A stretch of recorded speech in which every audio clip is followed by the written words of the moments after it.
मित्रांनो, जर तुम्ही सोनं घेताय आणि ते सोनं जर तुम्ही परत विकताय तर त्यावरती जो कॅपिटल गेन होतो त्याच्यावरती तुम्हाला टॅक्स भरावा लागतो. पण जसं मी माझ्या काही व्हिडिओजमध्ये सांगितलेलं आहे की शॉर्ट टर्म कॅपिटल गेन आणि लॉंग टर्म कॅपिटल गेन हे तुमच्या सोन्याच्या व्यवहारामध्ये कन्सिडर केलं जातं. जर एखादं सोनं जर तुम्ही आज घेताय आणि ते 2 वर्षानंतरला विकताय तर अशा केसमध्ये तुम्हाला लॉंग टर्म कॅपिटल गेन होतो. पण तेच सोनं जर तुम्ही 2 वर्षाच्या आतमध्ये विकताय तर तुम्हाला शॉर्ट टर्म कॅपिटल गेन होतो. मित्रांनो, शॉर्ट टर्म कॅपिटल गेन झाला तर तुम्हाला 20% हे टॅक्स द्यावा लागतो. त्याचबरोबर जर तुम्हाला हाच लॉंग टर्म कॅपिटल गेन झाला तर तुम्हाला तो आत्ताच्या घडीला 12.5% द्यावा लागेल. त्यामुळे जर तुम्ही सोनं घेताय आणि जर ते विकताय तर तुम्हाला एक तर त्यामधला पिरियड त्याच्यावरनं तुम्ही शॉर्ट टर्म आणि लॉंग टर्म ठरवू शकता.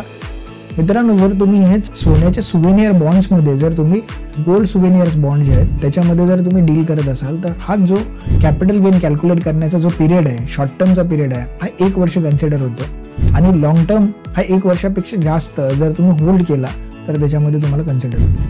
पण हे जर सुवेनियर बॉन्ड जर तुम्ही गव्हर्नमेंटकडूनच घेताय आणि गव्हर्नमेंटलाच विकताय तर ह्याच्यामध्ये कोणत्याही प्रकारचा टॅक्स लागत नाही.